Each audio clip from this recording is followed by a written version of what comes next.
We're going to call the meeting to order. Oh, yeah. Everybody rise for the pledge of allegiance. Pledge allegiance to the flag of the United States of America and to the republic for which it stands, one nation, under God, indivisible, with liberty and justice for all.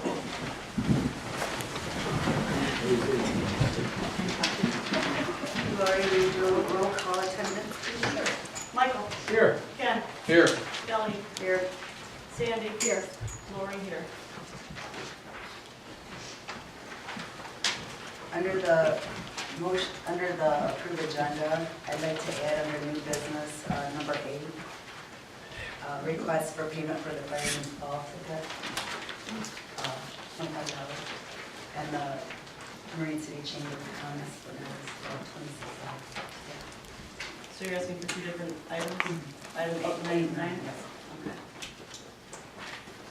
Fireman's ball and, I'm sorry, the Marine City Chamber of Commerce? Yes. And one was 25, the other was 26.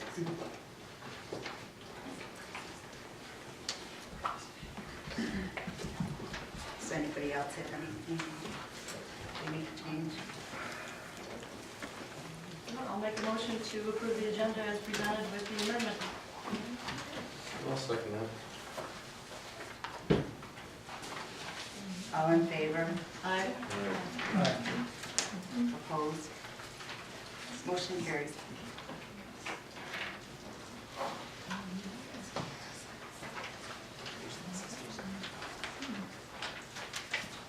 Okay. Approved consent agenda. Approval of the township board minutes. First would be the regular meeting minutes for December 12th.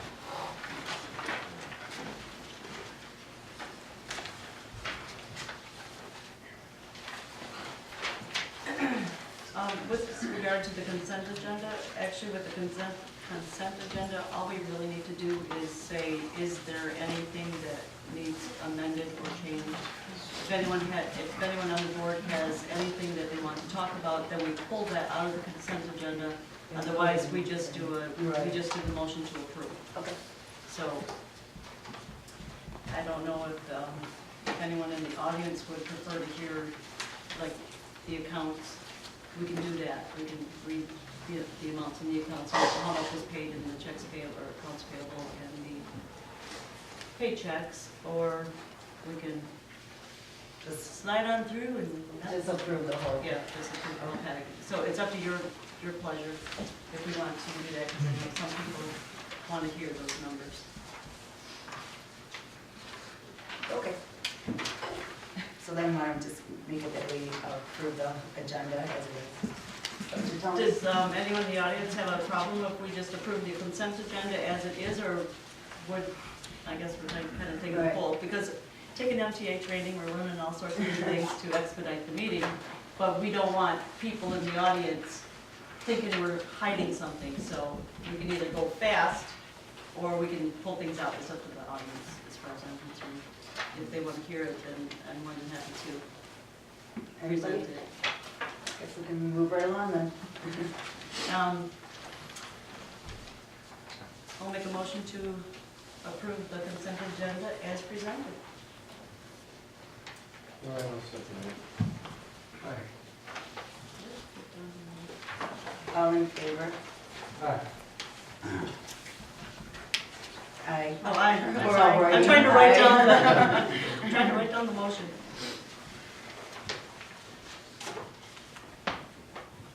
Did you say aye? Opposed? Motion carries.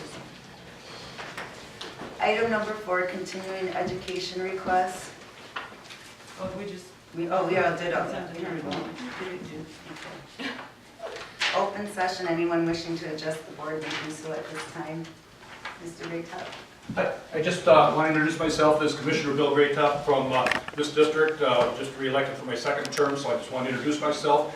And I want to offer congratulations to the board. I know everybody is new on the board and I don't know everybody, but I've met everybody tonight, so if there's anything that I can do for you guys, please let me know. And if you guys need some help with anything, you can find me on the website. Commissioner of? Art District. St. Clair County Board of Commissioners, I'm sorry. Can you drain commissioner? Board of Commissioners. Thank you. Thank you. Mr. Powell, Do you have a podium or just stand up? you could just stand up. I'd We like to forgot to just, put the podium back. It's over there, and I was like, where's the podium? I'd like to express the board because last year, when we were talking about, at that time, we didn't know anything about getting the grant for the park on the waterfront. The house that came up in the fall, next to that 360-foot frontage on the waterfront, and we were discussing it, several people in the park committee, about buying that house and getting it. Well, I went to Florida, and when I came back, we found out that the house was sold under the table, not under the table, but around us, because we were going to make offers on it, and we were trying to find someone to buy it, so that, because if the township applies for a grant, we can't own the property. We have to buy it from somebody. To make a long story short, the house was sold, and we couldn't buy the property. But then Mr. White's property came next to it. That's the old Customs property, with the Customs house on it. And the Historical Society was quite excited about that, because they wanted to look at a historical item and convert that to a little historical residence. It has a dirt floor and a space heater, and it's not much of a building, but it has some significance to some people. And rather than lose that property, because there were people, it was up on a public sale, and it was going to be sold, and it was in the family, and they were going to sell it because it was part of the state. We made arrangements with Mr. Don White, who was one of the heirs, for me to buy it. Now, at the public meeting, I believe it was in May and in June, we made a discussion announcement. This was our intent, that I would buy the property as a interested citizen and then sell it back when the township board applied for the grant. The intent was not to make money, but to retain the property for the township, for the park development. One of the risks that I was taking was that the township board wouldn't get the grant. And we discussed that at the public meeting, and I think you wanted me to buy you a piece of property, if I remember correctly, that night. And so anyway, I closed the deal on the property with Mr. White, and Mr. Don White still lives in the property. The problem that I'm concerned with is the grant has to be applied for this month. This is the DNR grant. And I haven't heard anything from the new board about them applying for the grant. And I wish you would, because then I could sell it to you for the park, as it was intended for the purchase. And if anybody wants any information about the purchase, I have the paperwork here with me. I paid $59,500, I believe is what I paid for it, something like that, or just under. And so, if there's any questions, I'd be glad to share information with you. Okay, thank you. Madam Supervisor, I believe I can help out a little bit. When I spoke to Tamara Jerkowski of the DNA, I was told that, DNA.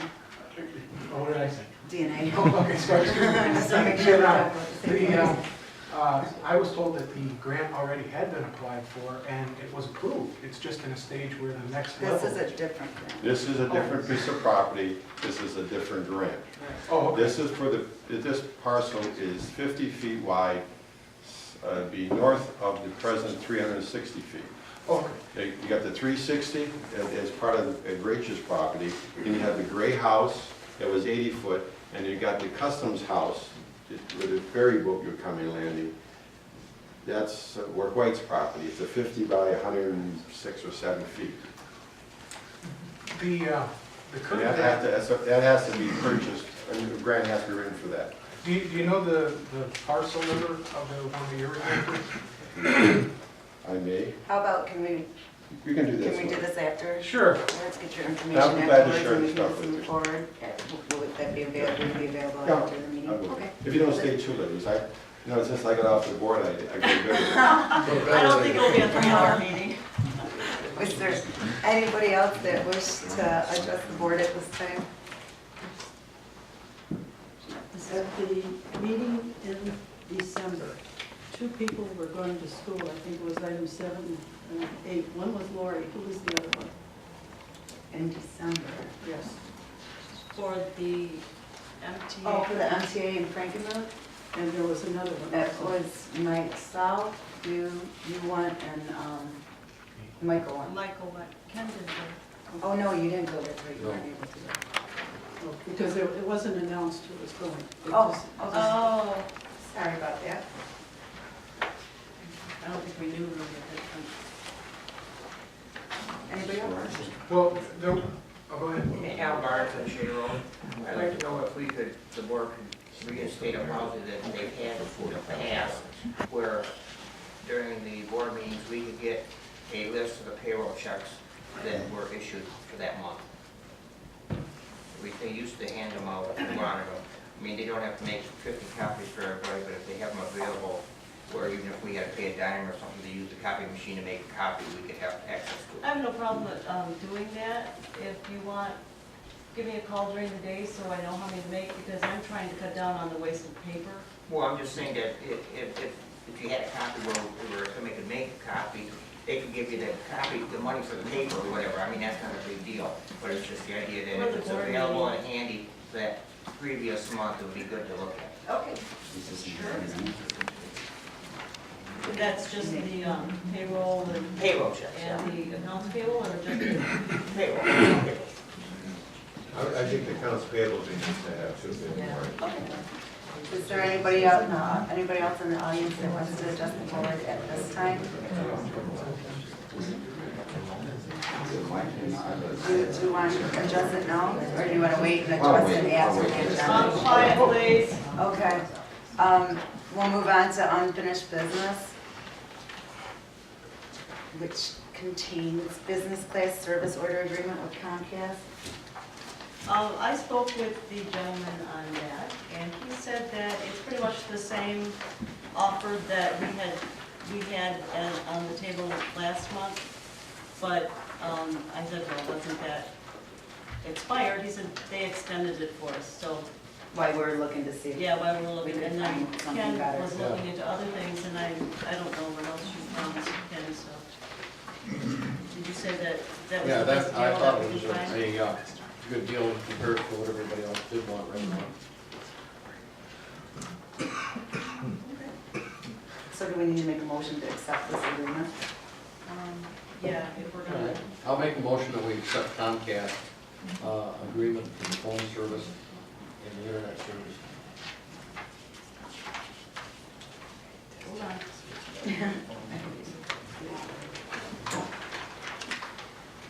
Anybody want a second? I'll second. All in favor? Aye. Opposed? Motion carries. Okay, new business. I asked our chief from Marine City to come and talk to us about the fire run bills and how we forgive people for some of their bills and why it is the way it is, to make it a little more understandable for myself and other people out in the community. So, Chief Joe. Thanks for having us. Assistant Chief Dave Van Bosch is also with me tonight. Sorry. With the Fire Authority, just to give you a little background on that, it's 2 representatives from Cottrellville, China, East China, and 3 from the City of Marine City. And the reason the City of Marine City has 3 is because they have the majority of the calls throughout the year. So they have the tiebreaker vote if there is ever one. As far as tonight, I'm here to talk about the Acumed billing. That was brought up from the previous Cottrellville Township Board to the authority to try to figure out how they can recoup some of the cost of joining the authority. And that's what they have come up with, presented to the board. The entire board from the authority did approve it. The only township that uses Acumed is Cottrellville Township, and the City of Marine City does only after the 2nd time per year. East China, they do their own billing after the 2nd time we go to a residence per year. As far as the bills that you have received, the Ernesta Peterson's bill, She did submit a letter of hardship. I cannot approve that. It's something that the board has to approve. It's just the way that it was brought to us as the authority board. All I do is make the bill out. And Assistant Chief Vandenbosch would pass out on how we do our billing, and what we charge per hour is on each piece of paper you're gonna hand out to you. Acumen Billing is a third person billing company. So what I do is I make the bill out per hour and per call, and how many vehicles we take. And on the top one is like a fire engine for the first hour is like $535 an hour, depending on how many we bring. And the way they come up with that price was, they went with the surrounding departments, Clay Township, Ira, Kimball Township, and there was one other one in there. And they come up and they bill the same amount per hour, per vehicle, per call. The only thing that Clay Township does different is they charge non-residents. If they're in an accident or any type of call in their jurisdiction, if they do not live in their township, they get a bill, their residents do not get a bill, because that's what their taxes are paid for. But it was the Cottrellville Township Board that brought it to the fire authority, and that's why we do the billing. The original intent on billing for the fire departments is, a lot of insurance companies have a set $500 or $1,000 for, that's what they're gonna pay. And some of the communities are willing to accept that. They want at least the insurance companies to pay something on some of these major calls. And it's a predetermined amount for most of the major carriers, so it's not, so it can't vary from fire department to fire department. So it's just actually a line item that's allowed on a major loss. And they can file a hardship claim, or they can dispute the charges, which I passed one to Supervisor Lisco tonight on one. And the disputed ones, what I do is I just fill out a letter stating what happened at the call, why we were dispatched, who dispatched us. And the one that we got just the other day was somebody using Lifeline, and they thought that Lifeline was the ones that actually went and assisted them, where it wasn't. It was EMS and fire department. So I explained that in there, and I faxed that back to them. We may get a hardship letter from them, I don't know. But I cannot say, yeah, it's a hardship. That's up to your board to decide that. And on medicals, we're not, central dispatch can't just send an ambulance. They have protocols. They have protocols set by the state through the EMD dispatching system, so we don't get to pick when we go or when we don't. And basically, Cottrellville is the only township that bills their residents, besides the residents paying taxes for fire protection. Except for Marine City. They also get billed on top of it. Except for Marine City after the second time After the per second, year. right. And the norm for the other communities is that.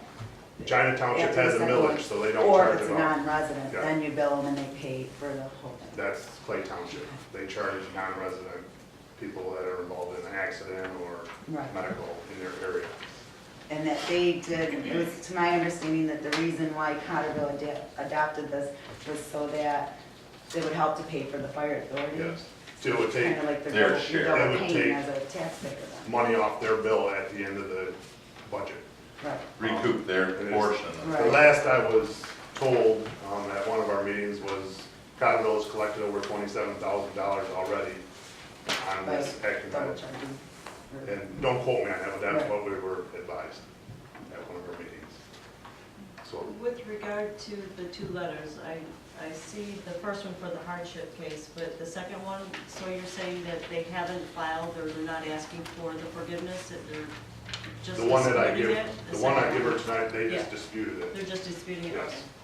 And then we're just deciding. We're just gonna decide on. There is actually three out there. There is one for the 7003 South River Road.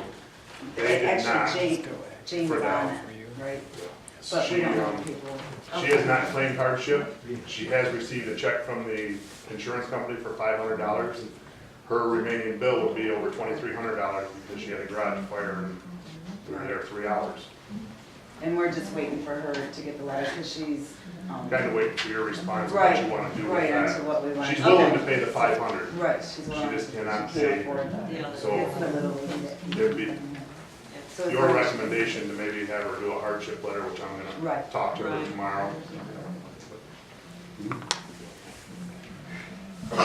So, in essence, what they're saying is that if we do the forgiveness, it's not the township that pays anything, and it helps the person with the Right. hardship, it's not, Because the general consensus is that we're already paying for right. it in our taxes, and if we're paying again, then you're paying twice for your fire protection. Well, we aren't being billed for our taxes for fire protection, that's why they're. Well, that's what I'm charging- saying, that Yeah.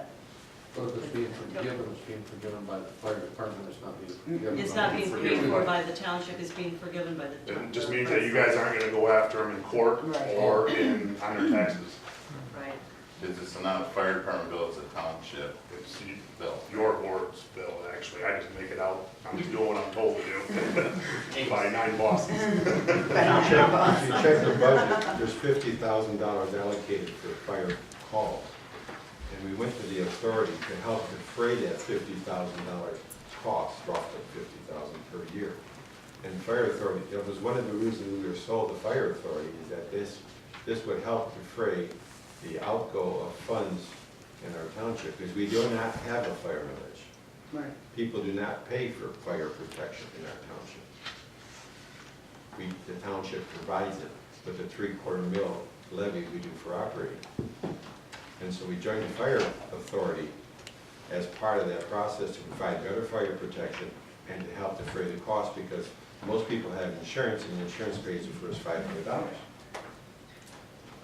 And that was the whole purpose of it all. And first year, we did not get anything to speak of, but $7,000 or $8,000.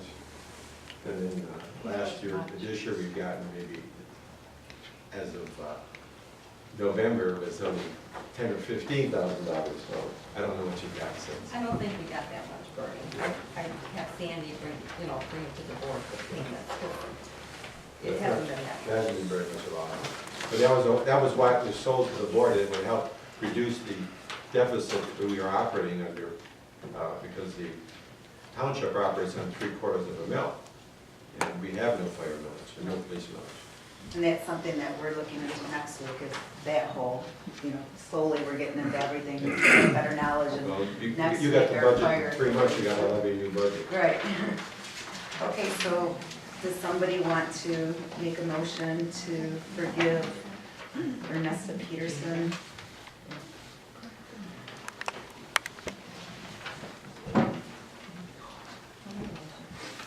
And You then, need to state, Sandy said she'll make a motion, but you need to state it. yeah, get it done. She did the board, township will approve to forgive. Just turn this turn and change it. Can we do hers without her letter yet? I would say that Right, for at this the point, letter. it's just information Right, only for that's what I'd that, say. because we don't have enough to make any kind of a decision on that one. That was for. Okay, Sandy, so you're gonna make a motion to approve Ernesta? Yes. I don't know how to say it. Oh, Ernesta Peterson. I'll second. All those in favor? Aye. Aye. Oppose? None. Motion carries. And then as far as the Lifeline person, I feel that they're responsible for their costs because, Well, we don't know that they're gonna, that they're asking Right. for forgiveness, so. That one we don't know. I just sent a that letter one, back just yesterday. so we know, okay. They're not claiming hardship. Okay, that's done. One other thing I had is, do you want me to bring these back to you guys every time, or do you want me to make the decision on yes, a hardship or not a hardship? I mean, do you want to waste your time doing that? Or are we gonna just go with non-residents? I think with your knowledge and being on the premises and you can observe more than we can, whether it's a hardship case or not. I have no problem with I don't have a problem allowing with him you to. making the decision either. And I will still bring you a copy Right. of what my decision is, or letter, what it is. Do we need to do a board vote on that to allow him? Okay, I'll make a motion that we allow, down as I say it. I'm sorry, what's your name again? Chief Splinter. Slater, sorry. To allow Chief Splinter to make that determination. Determine hardship or not. Right, determination of hardship. I'll second. All those in favor? Aye. Aye. Opposed? Motion carries.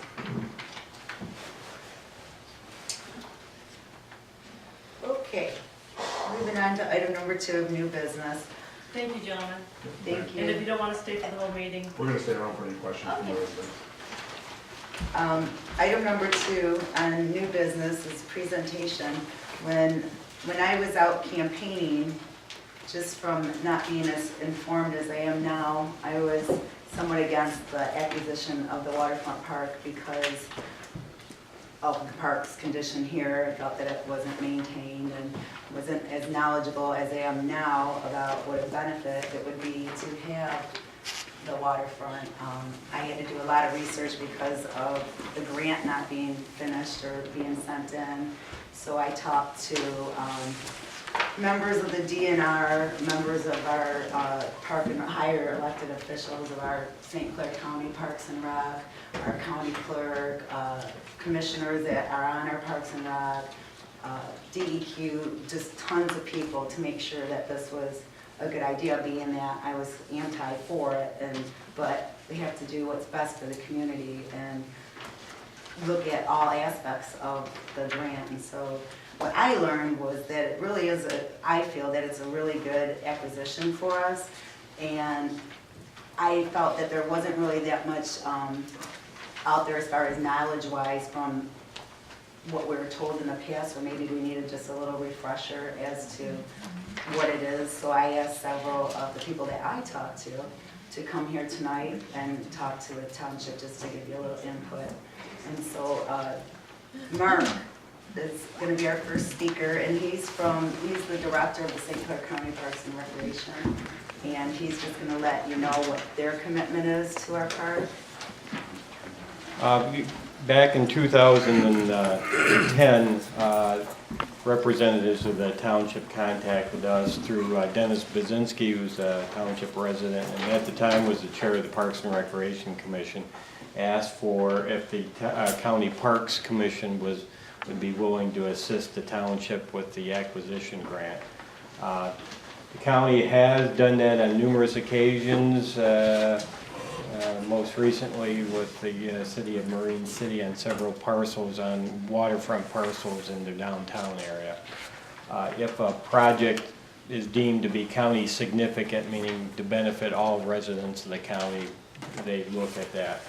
And on March 4th, they passed a resolution committing up to $100,000 to help pay for half the local match for the acquisition grant for the property that you received a grant for. So I happened to be in Lansing last December, or no, a year and a half, December of 2010 when you were awarded the grant. Just happened to be there observing our own grant application. So we're prepared on the completion of your project is paying up to $100,000 to help with your local match, half of your local match. So again, the county Parks Commission position was that the proposed acquisition was county significant for two reasons. One is the shoreline property is obviously international waterway, and that's county significant, and the back portion of the property abuts to the Bridge to Bay Trail, which is a county initiative and would provide a potential opportunity in the future to be a waypoint or a trailhead for the Bridge to Bay Trail. So I've had a lot of experience with the Michigan Natural Resources Trust Fund. I know you're all brand new. The good news that I think you've already found out, Michael and Kelly, is that the folks in Lansing really want to be helpful and answer your questions. And about 30 years of dealing with them, that's always been the case. They don't play gotcha or look for reasons to kick out your project. If it's a good project, they want to see it happen as much as you want to, and they'll work with you. Your circumstances with a whole new board, I know there will be even extra helpful because it's a unique circumstance for you in this case. So I told Kelly I've been involved with a lot of the process. I'd be happy to answer questions and be of assistance to you to get through the grant process. It's very specific. We got awarded, the county park got awarded the grant at the same time, so we're going through the same exact acquisition process.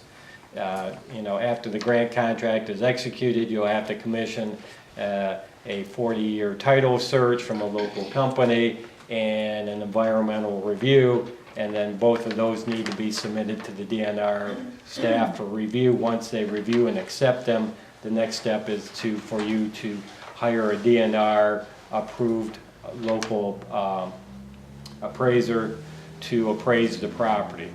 When the property is appraised, and it's submitted to the DNR for their real estate people to review and determine what they believe is a fair market price. That price determines how much they are going to contribute to the project. You can pay a different price, but that will affect how much they contribute to the project.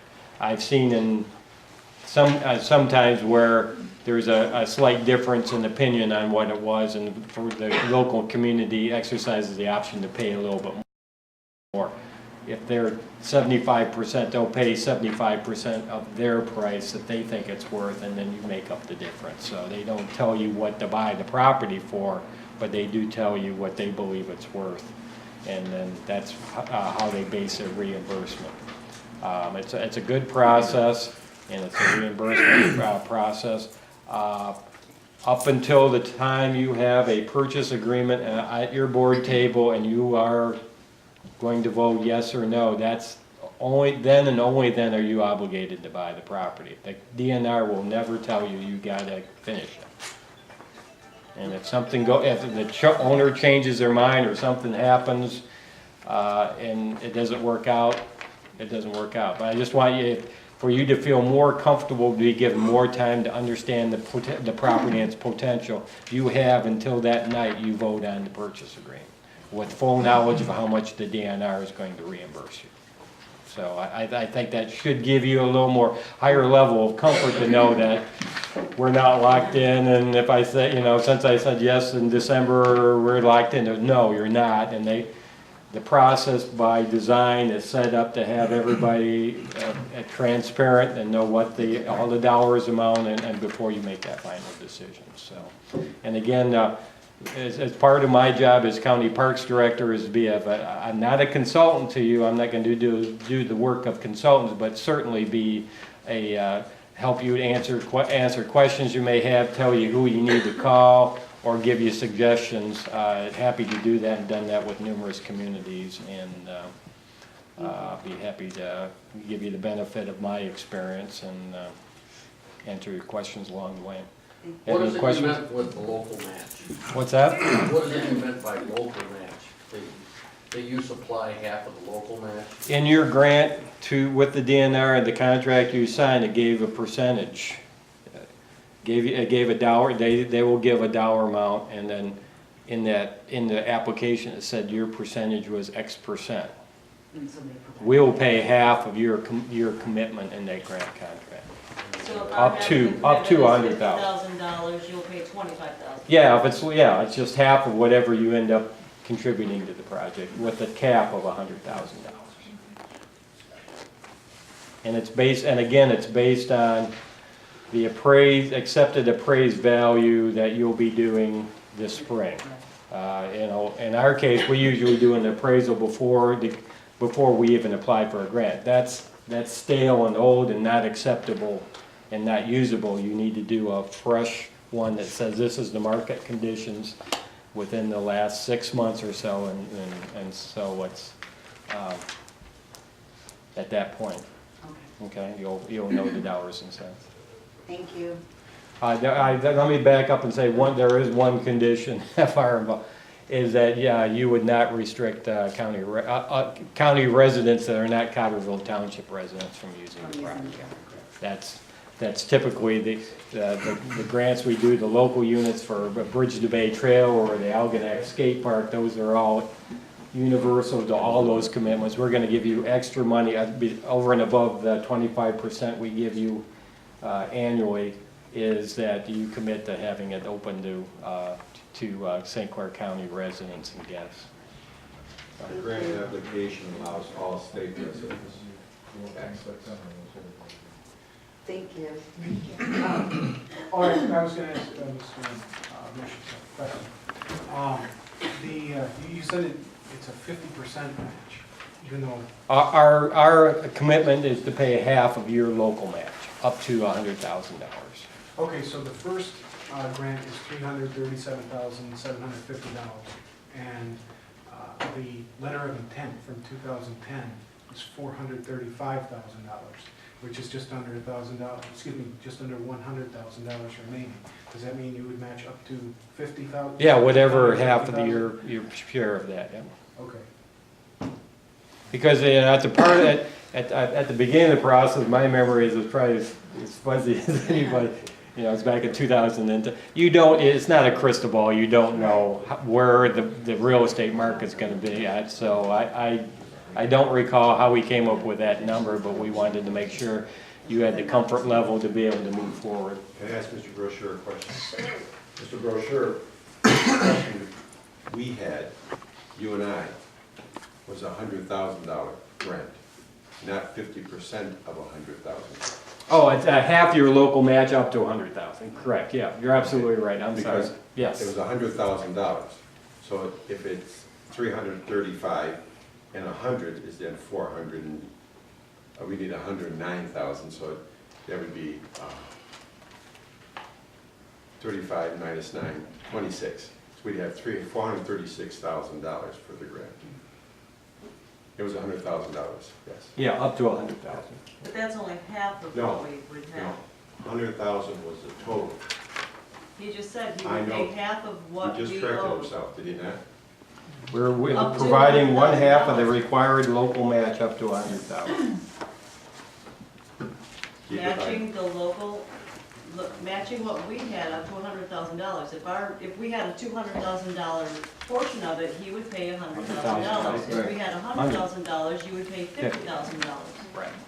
You would pay up to $100,000, you told us. Only if Right. it's 200, If you- if our portion is And 200. 50% was not part of the discussion ever. You and I had that That's discussion. our standard format, and if there's some confusion, I apologize, but that's been the Okay, standard. as long as we understand it now. Yeah, I think Lori is right, Don. That's what I was thinking too. I mean, and what you just stated. mhm. That's what I was getting the impression as well. The only way $100,000 was going to. Yeah, we've never paid the full amount of somebody's local match. It's been always a portion, half of their local match to, it's still a local project, and we still want the local commitment to it.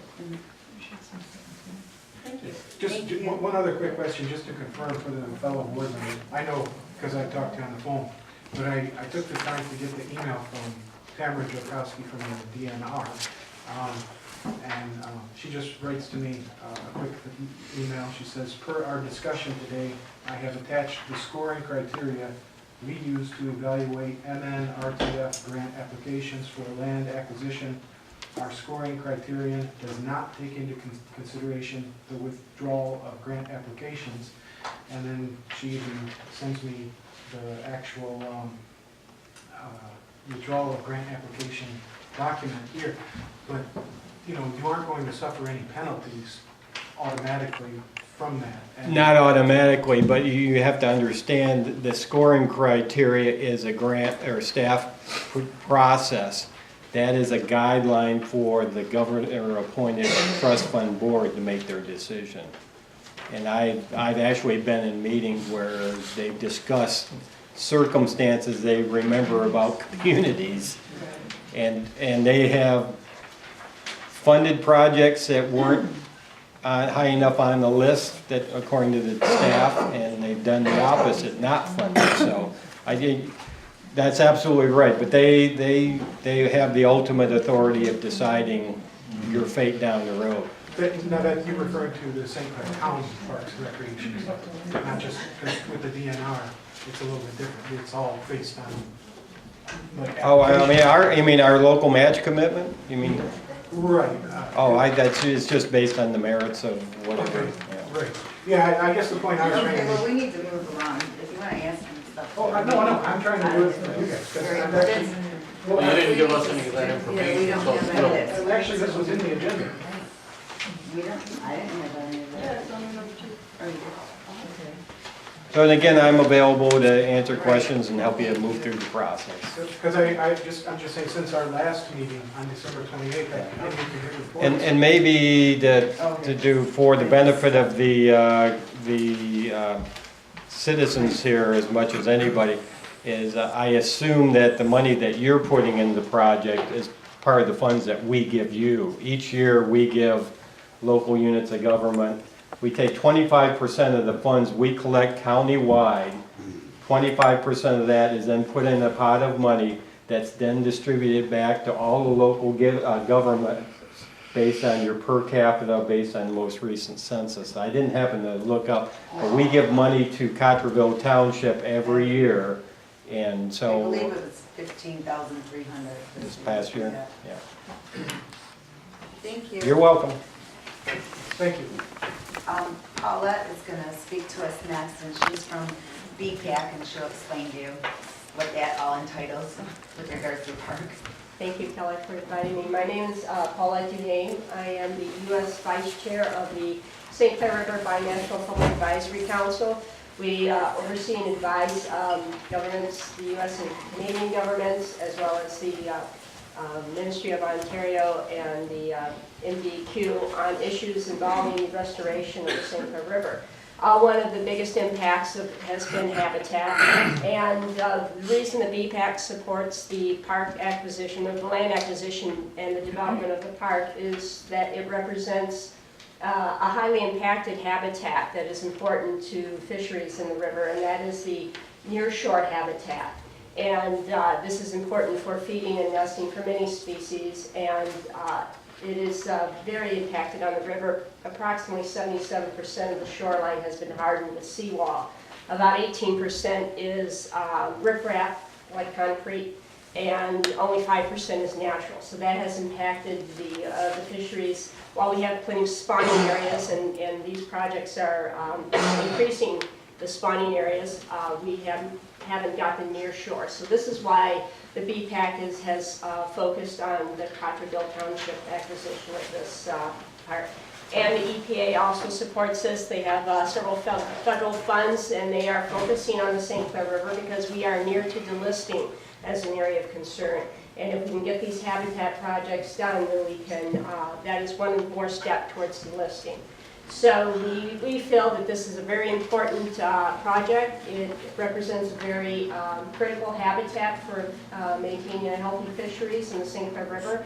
And I don't know if you have any questions. Well, basically, what's BPAC, when we had that meeting in December, and we went out and looked at the property and that, the goal of BPAC and what they want to do with the property would be to create a natural habitat, pull out the seawalls for natural shoreline, include vegetation, shrubbery, all of this. They have between a $1 and $2 million. The EPA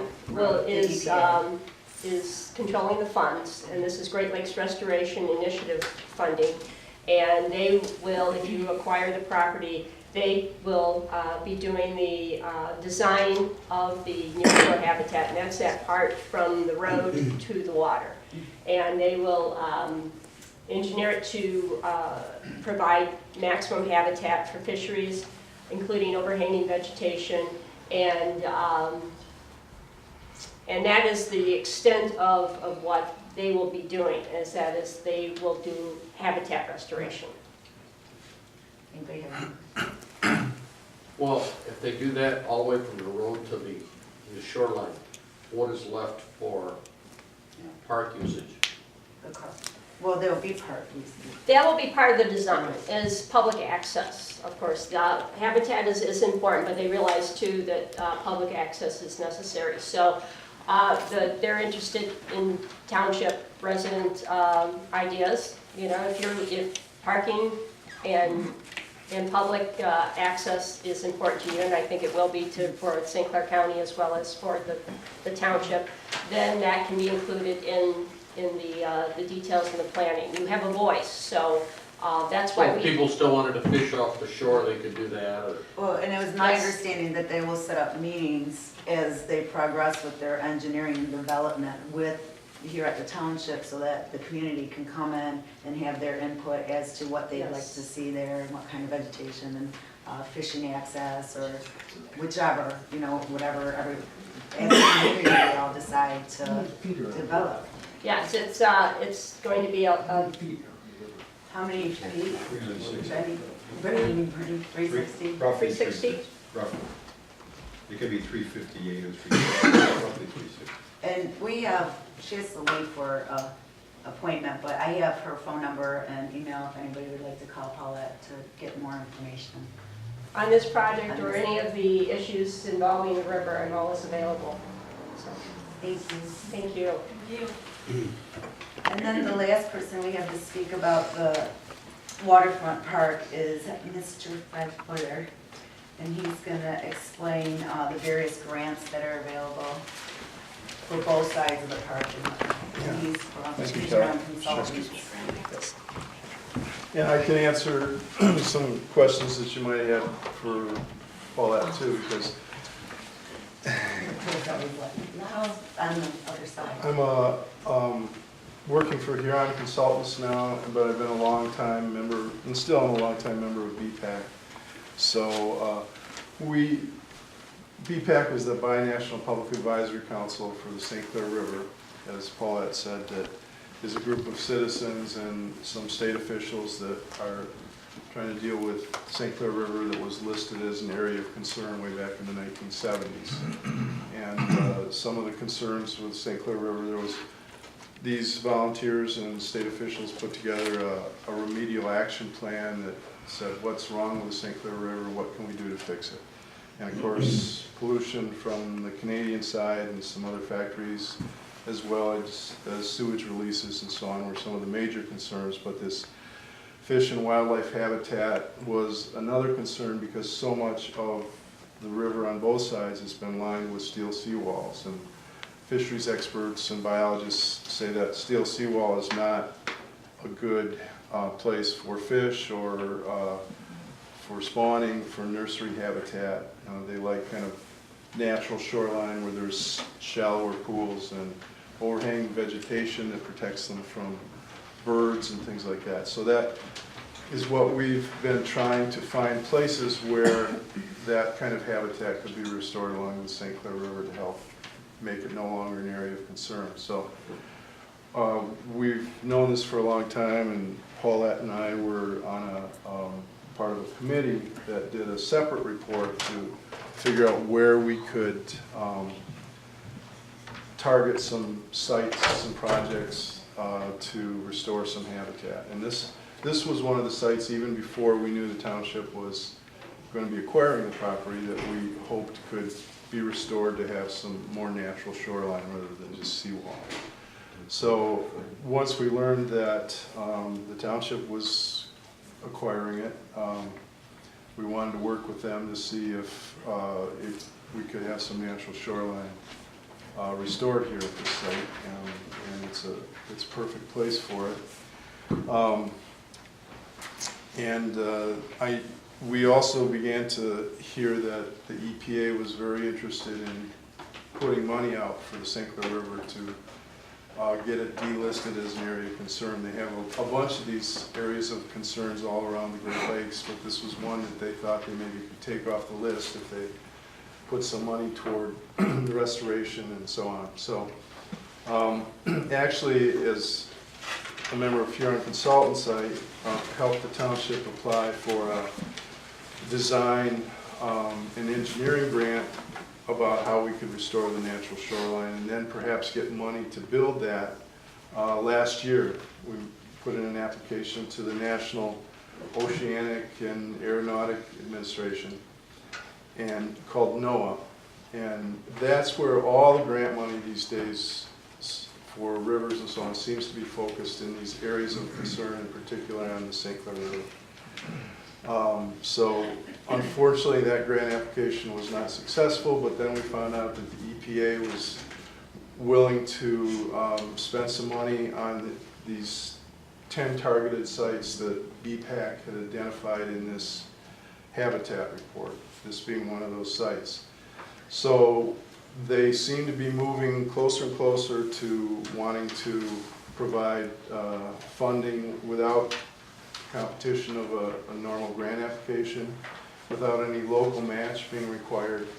They just want to spend some money to try and improve the natural shoreline here. So this is a great opportunity, and the way I've always seen it is that the needs of citizens and people to enjoy the river and have recreation can easily be combined with keeping the shoreline natural. And I think the money would help the township in that it would help you at least with the stabilization of the shoreline. There's failing seawall there, and old docks and stuff, and it would take care of all those problems and try and come up with a natural shoreline design that would be acceptable to the township and can also be used for recreation. So I see those things both being able to work together. And the first step, it looks like, is the EPA. Kelly mentioned a meeting in December. The EPA brought one of its national consultants, a firm called EA, in, who they hope to use to take the first step toward this project and several other projects along the St. Clair River. And that's to do some engineering and design to say, here's what we think this site could be designed like. And that's where they'll want to get public input, I'm sure. And so hopefully that process is going to move along fairly quickly, depending on federal budget crisis perhaps. But it looks like that's really moving along since we had that meeting in December. So I don't know if that's clear, and if I'd be glad to take any questions if anybody has them. Thank you. Sure. Thank Okay, moving along to item 3 on new business. Oh, I just want to say one more thing with regards to the waterfront park. When we had the meeting on December 19th with the EPA, BPAC, the engineering and all of that, we had a sign-in sheet, and there's about 18 different people that attended that are working on this project, and state officials and whatnot. And I have a list, so if anybody would like their phone numbers or their email address or the list to call them to see, what your perspective is of what they're saying, you're welcome to make a copy of it. Okay. Item number 3, approve resolution R-23-1 to adopt poverty exemption policy and asset test guidelines. I asked Barbara if she needed to be here to explain this, and she said, not really. This is this one and resolution R2013-2 are of the same source. It's a resolution to adopt poverty exemption policy and asset test guidelines, and I'll just explain both of them at the same time because they're related. And the other one is the resolution to adopt poverty exemption policy income guidelines. And what that is we already have these in place, but the language has changed to say that the $1,200 credit for homestead cannot be included as part of income tax. In other words, you cannot be taxed. So a resolution language has to be changed. And so we have to not utilize the old resolution. We have to adopt these ones because of the new language.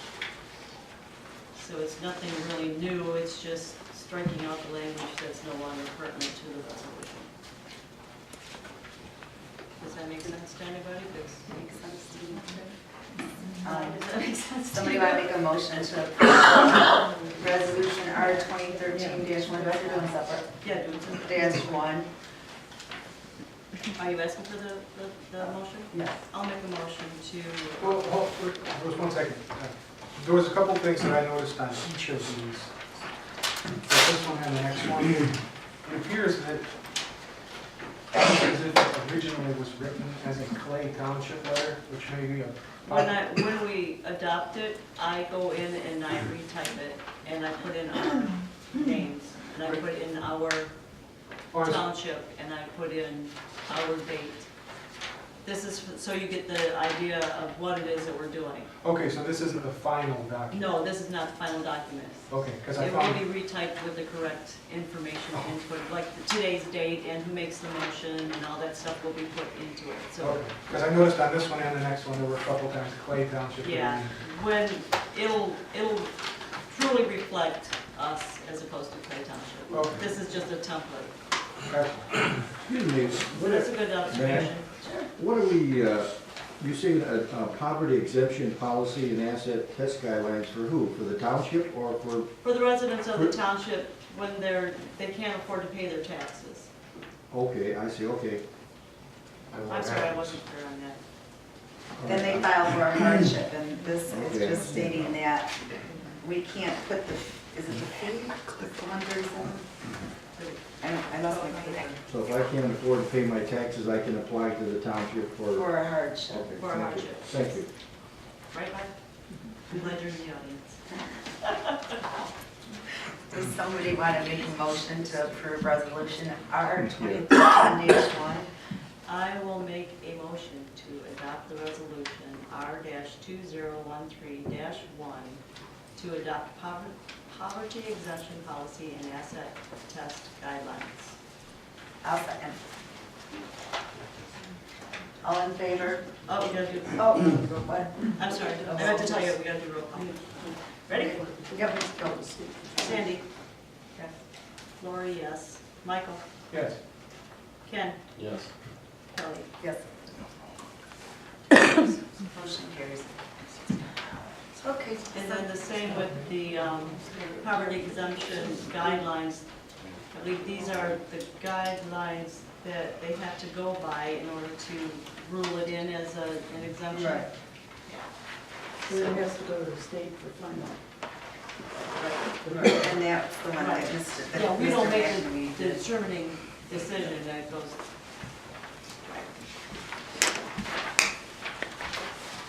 So any questions on that? No, I move to accept that one. Oh, you need to, the whole thing, say the whole thing, so. I make a motion to approve resolution R-2013-2 to adopt poverty exemption policy income guidelines. I'll second. Okay, another roll, right? Yep, another roll call. Okay, Ken? Yes. Kelly? Yes. Sandy? Yes. Lori, yes. Michael? Aye, down here. Yep. Motion carries. Okay, item number 5, approved deputy treasurer hourly pay. I with the new deputy treasurer's hourly pay to match with the deputy clerk's hourly pay, it's a $15 an hour. Got a new deputy named Connie Turner, who was the treasurer of Clay Township for 20 years. I'd just like to keep it the same as the clerk's office. Sounds good. I'll move to approve the deputy treasurer's hourly pay to match the deputy clerk's pay, I'll second that. which is $15 an hour, by the way. What was they getting paid before? $14.18. Then you second, Ken? Is that what you said? All in favor? Aye. Aye. Opposed? Motion carries. Lori? That's gonna be a roll call. Roll call? Roll call, oh yes, Oh, money, God, money. we're doing that again. Oh, that's right, it's a salary. All right, roll I call. don't read my own notes. Go through the roll call. Oh, no, I'm fine. Ken? Yes. Kelly? Yes. Sandy? Oh, we did, this is the order already, but I'm sorry. Lori, yes. Michael? Aye. Okay. Motion approved. Item number 6, approved phone bill allowance of $35 per month for Supervisor Lisco. Instead of me carrying it around, when I looked to get a second phone, it was like $90, and I don't want to really carry around 2 phones, and I don't feel I need to spend $90 when I think half of my phone bill is $35, so that seemed fair, being that previous, it was a lot more than that, that was what was being spent. So that saves the township, like, $60-some. And with that, if it does, hey, you might want to Put it under your name. With that, you realize, I'm only doing this for clarification for everyone, that you have to give us a copy of your bills so that we have that for our audit. Right. All right, I'll make a motion to approve the phone allowance of $35 a month for Supervisor Lisco, with the understanding that we need a copy of the phone bill in order to pay it. I'll second. All in favor? Aye. We have to do roll. Roll. No, it's not a salary, Really? Okay. right, Mike Mike? second. Thank you. Did you say? Mike second. Yeah, I got it. Okay. All in favor? Aye. Opposed? Motion carries. Okay. Okay. Item number 7, approval of board meeting agenda policy. I haven't been in this position before. We need to set guidelines for the agenda, so I have enough time to get it prepared, so that everybody has enough time to look at the packets before we get to the board meeting. It's not fair to any member of the board to have someone give them a bunch of stuff right at the meeting. It doesn't allow you to look at it. It doesn't allow you to contemplate it. It doesn't allow you to call people and ask questions.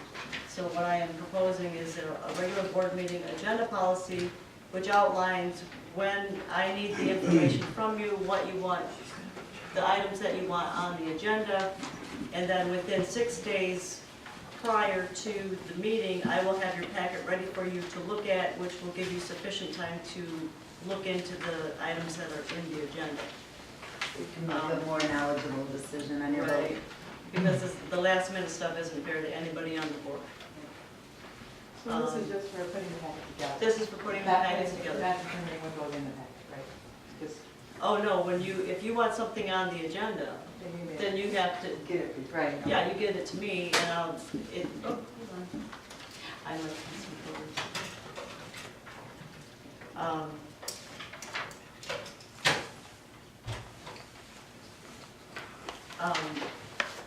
When you want something on the agenda, you give it to me with your supporting documentation.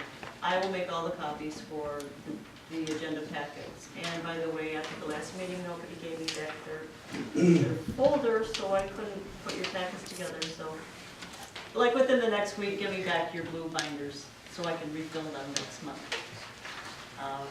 Within 6 days prior to the board meeting, you have your packets. I need the information at least 8 days prior to the board meeting, so I have at least 2 days to put everything together. And I'm asking for approval of this, but I would also like to add underneath the agenda format, between items 12 and item 13, put in board comments. 12, please. 12 twice. So it's going to be 14. It's going to be what? It will be numbers 13 and 14. The second 12 will be a 13, and then we will have 14 board comments, and then 15 will be adjournment. I think that board comments is an excellent idea. Thank you. You're welcome. Okay. Did everybody look at, I mean, is there I'll make a anything that? motion, I get it. Well, Go ahead, Mike, you Oh, can. I mean, you can, I'll make the Somebody want to make a motion to approve it? I'll make a motion to approve board meeting agenda policy of Lori Russell. I'll second. All in favor? Aye. Opposed? Motion carries. Okay. Item number 8 was approval for the ticket for the fireman's ball of $26. 25. 25, sorry. Thank you. I'll make a motion to approve the purchase of a fireman's ball ticket for Supervisor Casali.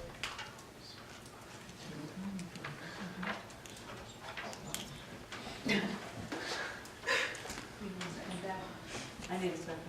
What was, okay. All those in favor? Aye. Opposed? Oh, aye. Motion carries. Okay, item 9, approval of $26 for a ticket for the Marine City Chamber of Commerce dinner. And what is that? The Chamber of Commerce. I'm not, what's the dinner? Is it like giving out information, rubbing elbows type? The various people. Kind of like the fireman's ball? Yeah, and Michael West, the judge, the new circuit judge is gonna be there and he's speaking. I'm not really sure what some of the issues are, but I think just kind of giving us his aspect as to what he stands for and things like that. I heard the question going around the office, are we a member of the Chamber of Commerce? Is that? We are, aren't we, Ryan? Yes. I told you. Yes. Okay, Yeah. well, then I don't have a problem with that. So who is that ticket or whatever going to benefit? I mean, where's that going? So are you saying who's going to receive it to go? Yeah. Oh, it was, it's for me to go. Oh, okay. Supervisor was asking permission to go to that. Why are you interested, Michael? I actually would have been interested in it anyway, but if it's not something, if we're only allowed to fund one person, then I can go on my own. I don't know, do we have a limit on who we? Michael could hold my place if you want. That way we're not costing the township extra money if he wants to be involved. Is that what you would prefer? It sounds like she's pretty interested in going, so I can put the bill on. I need a motion. Okay. Give me a motion. No, I move that Kelly can go to the Marine City. Marine City Chamber of Commerce meeting, Dinner. dinner. Thank you. Second. All those in favor? Aye. Aye. Aye. Opposed? You just said aye. Aye. Opposed? Motion carries. Okay, supervisors report, moving on, almost done. The Historical Society has given us a letter to try to get word out there that we have a Historical Society, in case anybody's interested in joining and kind of be more knowledgeable of where our display is. And we're having, I'm not sure when the computer is going to be set up, but I donated a computer so that we can use it to check your heritage. And that should be up and going in the next couple weeks or whatever. That should be interesting. And they have a $300 budget for their project, which is beneficial. I have the whole letter here, if anybody's interested in reading that. And hopefully, when we get our new website up, we'll have a page for the Historical Society. That's the goal. We're working on the wording right now for our website, for the wording on the bid, to put it out there, and hopefully that will be done, and the bid will be publicized next week. Figured the goal was about 3 months into this to be able to have a new website, so we're moving right along on that. And then with that, we will also be able to incorporate our online bill paying, which then we'll be able to put a survey out there as to whether or not we need longer hours, or what the community would like to see as far as tax time, things like that. We'll be able to ask a lot more questions and get a lot more input for those people that have internet. We're also working on trying to get internet for everybody, which is a very lengthy process. Sandy and Ken are working on that aspect of it. I'd be happy to throw in my thoughts. I want to try to do all I can. And then, I think that's about all I have for right now on that. Was there any public comments regarding any agenda item? Yes, I have some serious concerns about the proposed park, which I'd like to discuss here. Just for the record, this is Mr. Roberts. Yes, and he my name is was- Fred Roberts, and I have property at Roberts Landing. I have the last page of the Samuel Roberts estate, you might say, going back to 1842, very proud of the family history, of course, in that area, in this area, of course, because it's indicated with the history of the family on the Pat for running, helping out so much. But, it's a great organization, Historical Society. I'd like to give you my proposal here, not proposal, but my concerns. This was facts. Excuse me, this was facts. Did everybody get one of these? That was part of your packet, Okay, Michael? Mike Yes, handed it that out. one, They have I one? believe Mr. Oh, okay. Roberts has an Okay. additional. And here you can pass, these are for you, okay? And the public, you may take a couple of these, or one each, I guess. Or maybe you can read, you pass it down this way.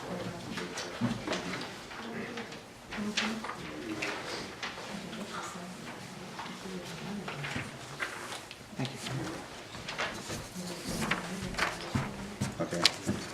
Maybe over on this side, we'll take a look at this as I discuss this here.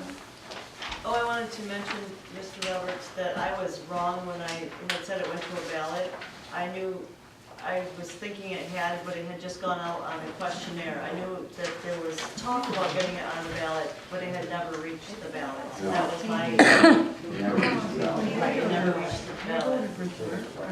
We thought that it should go, you know, well, okay, first of all, I have, the project has not come through an official ballot proposal, meaning, that it was just a survey taken. Right. It's not on a Right. regular ballot proposal. Well, these are my concerns, and then we can, I'm just not really happy about this, obviously. This project has, as we just read, about the ballot proposal, the high cost of the liability insurance concerns us, as you can see. The lack of Mr. law Roberts, enforcement. Mr. Roberts, could you address I'm the sorry. supervisor, please? Yes, I'm Thank you. sorry. That's Use okay, my I was back reading. here. Okay, the lack of law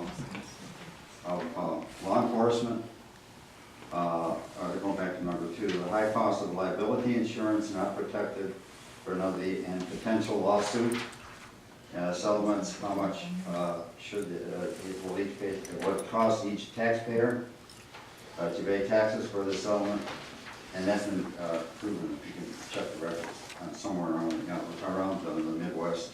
Will this be a private resident only park or open to the general public? We could open up to, anybody could come unsupervised, is the next point. How will vandalism be dealt with? Who will pay? Park will potentially lower real estate values in Roberts Landing, as we'll be able to have our taxes, we'll be able to have our taxes reduced. Aren't there enough public parks for access to water? When you think of the city of Algonac, the more waterfront than they need, really, for a city of probably 100,000. The state park with over 1,400 acres is probably bigger than that.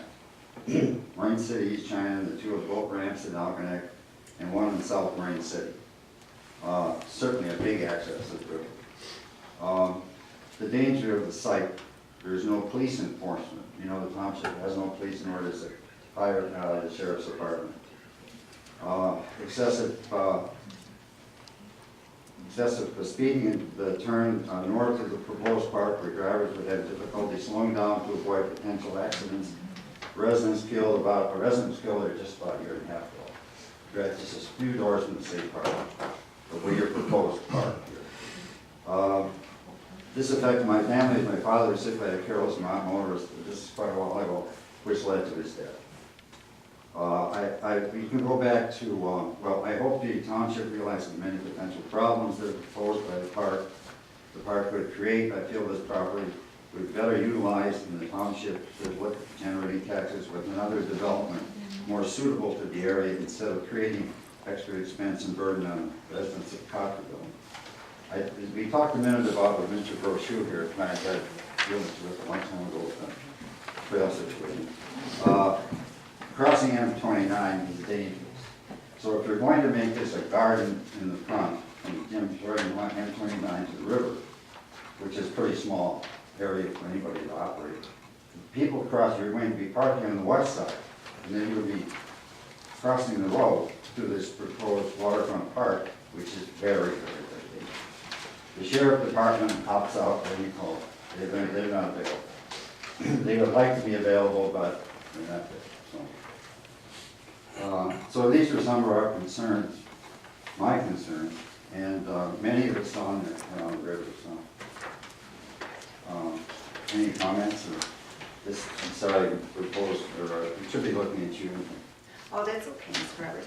And I just wanted you to know, which we have discussed before, that it's equally important to address your concerns and what we had been discussing prior to me even being elected, which we do have, we're playing phone tag with our township insurance gentleman right now as to setting up an appointment with him as to what the liability insurance would be and all those questions, so we can get a general idea of what that is, because we want to include both the pros and cons of everything. And because right now we don't have an answer, and that's a valid question. The same with the evidence to show that having parks lower raises. Basically, just taking your list and addressing it and going to the proper people. I spoke with Kurt Weston, who's our St. Clair County Road Commissioner, as well as a gentleman from MDOT. And we're working together with SEMCOG to get the stats together as to, is that a dangerous area? What can we do to fix it? Be either signs, crosswalks, whatever needs done, what needs to be done. That's who I was talking Nothing's been to. done, keep speeding down to the state park, you know, it's just an accident waiting to happen. Right, but what I'm saying is, I'm talking to our road commission and MDOT to see if this were to be a park, what could we do as a township to offer, you know, it to be safer, or even in the stages of developing it, just asking the professionals, you know, to give us some statistics and basically trying to get some answers for your questions that you have. Well, these are serious questions. I know that it's all with intent for parks. I'm never against parks or recreation. But we do have some 14,000 or 1,400 acre state park with all kinds of facilities, just a few doors away. You have an Algonac waterfront park, which is seldom used, by the way. And it's huge, okay? You put a Marine City, you have 2 or 3 after Marine City. You have boat ramps at just south of Algonac, boat ramps in the city of Algonac, and boat ramp, or rather fishing opportunities with the DNR parks and so on. And Marine City also south of Algonac. So all of these these things are available. The security, what are you going to do at night? What are you going to do with kids or drugs or things like that? What are you going to do? Who's going to hang out there at night? Who's going to go down there? Are you going to lock it up? Or who's going to pay for security? Certainly the local, you don't have any police. You know, these are serious concerns. Right, and that's something we're gonna look into, like with the Algonac State Park, is what is their crime rate? What potential things do they have going on as far as vandalism and kids and drugs and things like that? So we need to look into the other communities that have parks as well to see what their information is. Because they have the established parks already, so they will already have established crime rates, established. Unless you have security guards, excuse me, because you're not going to get enough the state police or the sheriff's department. I've tried that. They're miles away. Two issues I'd like to bring up that I hear a lot about that. Even if we could do a comparison between what would be the Cottrellville Park and the Algonac State Park, you're still not comparing apples to apples, because we wouldn't have things like rangers or a contract signed with any law enforcement, whereas Algonac does. Well, that's what I'm stating, is to find similar parks that would have the same type of development that we're gonna have. That's what I'm saying, is you compare apples to apples with the same types of facilities. And being that Algonac State Park, even though it's not gonna be similar, they're still right down the road, so we need to know what their crime is and that, and are these, you know, vandals or whatever going to come down into our property if they are there. So that's what we need to look into too, to make sure whatever they have going on in their park doesn't carry over into ours. The other issue is the document that I gave the board that was faxed to me today from Mary Ellen Jones. Basically, her main point is, you know. It's basically, it's all similar to what Mr. Roberts did. Right. And as I said, everybody's Can we have a concerned. quiet in the audience, please? Thank you. With the list of this is how we can address those concerns too of other residents, is by looking, as I said, into liability insurance, looking into MDOT and some COG in that, helping us to see, is there, you know, how can we take precautions with regards to the roads? I mean, it's still a work in progress to see if it's something we want to do or not do. Nobody's made a decision whether or not we're doing it. This is still a fact-finding mission as to the pros and cons of why acquire the park. Well, the issue that Mr. Roberts brought up about the item, in terms of like original intent and things like that, it also was in the facts item. In 2010, the letter of intent did specifically say that it was supposed to be placed on the ballot, and that never happened. It's illegal to put it on the ballot. You can't solicitate it on ballot. That's right. So is that the official reason why it was That never? was the official reason why. Can I say something? Sure. I'd like to echo Mr. Roberts' feelings on the state park. My name is George Coolin. I've been on the planning commission for 10, 15 years, past president, chairman. And, you know, as far as this so-called survey that says all the residents were in favor of it, I was to two of them. There were probably, I don't remember exactly, but I'm assuming there or recollecting probably maybe 30 people, if that, of our 3,500 residents. That's what And we've been this trying to, is, we haven't found they're saying, them. oh, 80%, they sent out this thing, and oh, 80% of the people wanted this park. And you know, 80% of 35 people is nothing. Right, exactly. And all the people that attended it, most of them, including Mr. Raymond and a few others, were all in favor, and also our consultant over there who was promoting this thing. And I'm sure everyone has their own interests at heart. But I'm thinking that our township, what benefit is going to do us? I appreciate the river. I live on the river. I appreciate landscaping, and I appreciate all the, you know, all the significant things that they plan to do with this river to make it nice. But what does it do for the township? Nothing. All it's going to do is cost us money, cost us more responsibilities, and it's just going to, we can't even handle what we've got over here on Shortcut Road. That's my opinion. And who's going to maintain it? Who's going to pick up the garbage that the people from the park come over there and toss all over the place? Right. That's all I have to say. Thank you. Anybody else? I was going to ask the question, that site at one time had a bar, a restaurant, boat docks, Pizza. and pizza, and there were a number of people, and the restaurant and stuff was on the water side, and people crossed across the road and went into the cabins and into the parking lot on the other side of the road, and many of them weren't able to drive from the restaurant because they were enjoying the facilities of the restaurant and bar. In that 25, 30 years of activity over there, was there a large number of accidents and injuries and hurt people? 2 murders. Yes, 2 murders. Okay. Yes. But there were a lot of number of accidents and injuries? I do not know. That's something that we're working on with the, with SunCog and the Sheriff's Department and MDOT to basically to get our research so we know if there was a lot of accidents. Was there an accident like right at the curb where people think there was? Was it down the street? Just to get an idea. As we said, it's just a work in progress and everybody's still trying to get our information. And with the regards to the survey, I've not ever even seen a survey. Has anybody? Do you know where they're at? I know there was one, but does anybody know where it is? Slip of paper that went out. I haven't looked. But they had questions. Yes, but it wasn't on the Right. ballot, it's illegal, you can't put it on. I didn't say the I haven't ballot, looked it for was it. a survey. So, and you know I would eventually call you if I couldn't find it, so. Do you know where they are? Not unless. And basically, the point is kind of right now, what I'm doing is getting all the negative and all the positive together so that, okay, here, let's update on what's going on. Here's all the negative, here's all the positive, addressing just about anybody's concern that has an issue. You know, write it down, bring it here, I'll give you phone numbers to talk to too. Just a big, huge fact finding mission exactly, town hall meeting to see, do we want to do this or not? That's what we had in the past, multiple town hall meetings.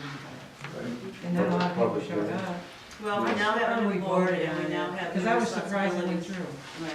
So that's the whole thing. So we get, now we need to be knowledgeable so we can get the pros and the cons and then do a town hall meeting and have another general consensus of who, are we for or against it? Well, that's what I just hope you can take. Well, that's the whole, is to take everybody into consideration. Thank you for being able to talk. Thank you, Mr. Roberts. Okay, what are we doing now? I make a motion to adjourn? Oh, I'm sorry. I forgot that you were One here. comment. I'd like the board, since we're worried about spending money for the park, I would like them to revisit the issue with the fire department. Because it was intended to be self-sustaining or close to it. But if we have to pay out more money now, being a member of the fire authority, than we did before, then that's just a waste of money. I think it should be revisited and take the pros and cons. I'm not against the fire department or anything, but rethink about how we participate or how we're going to charge people for these services. These services have been charged for many years. Back in the 60s in East Detroit, if you got a call for a fire department for an ambulance, they sent you a bill. How you paid it, that was your business. But that's what we should do, or somehow we should be in reverse for these emergencies through insurance or whatever. There could be exceptions, but we're not doing this to lose money. We're trying to make it better, but we're not trying to spend more money on it. So if we keep spending more money, you must have your own fire department. Because the insurance company told me, like with the water lines coming through, they said, oh, no problem, you're gonna save money. You got a fire hydrant right in front of your house. You're gonna discount the insurance. It isn't true. It's how far you are from a firehouse, and how long it takes them to get there, and all that. So all that's baloney too. So, like I said, I think we should revisit the issue of the fire department, the fire authority, and what is best for our township. Money-wise, or do we have to put it on a ballot to get a appropriation to eliminate all this charging people and just put it on the tax bill as such?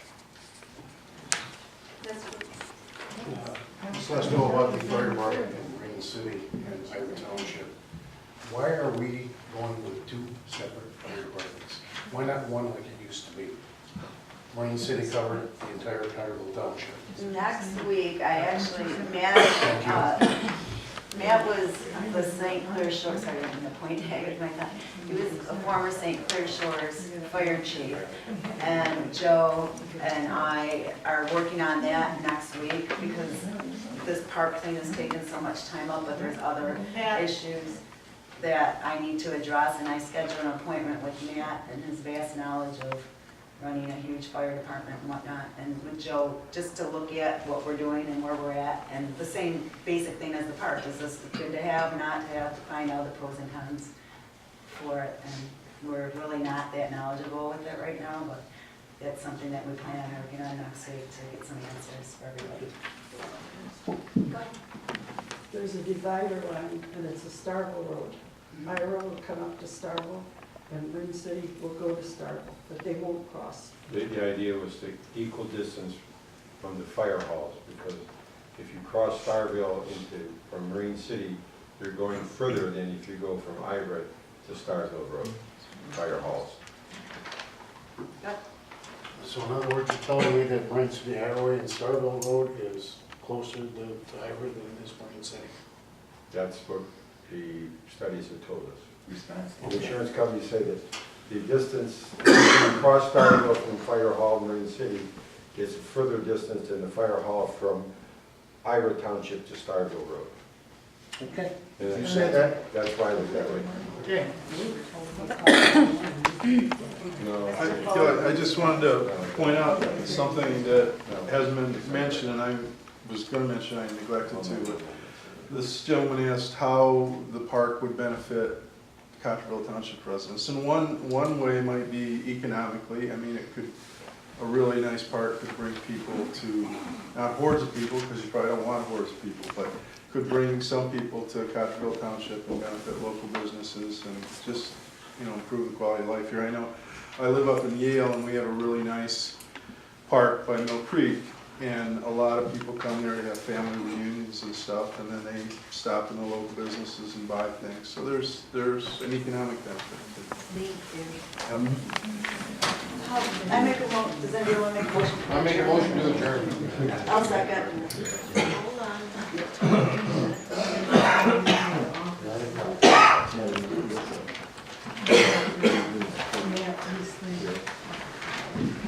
Okay. All in favor? Aye. Opposed? Motion carries.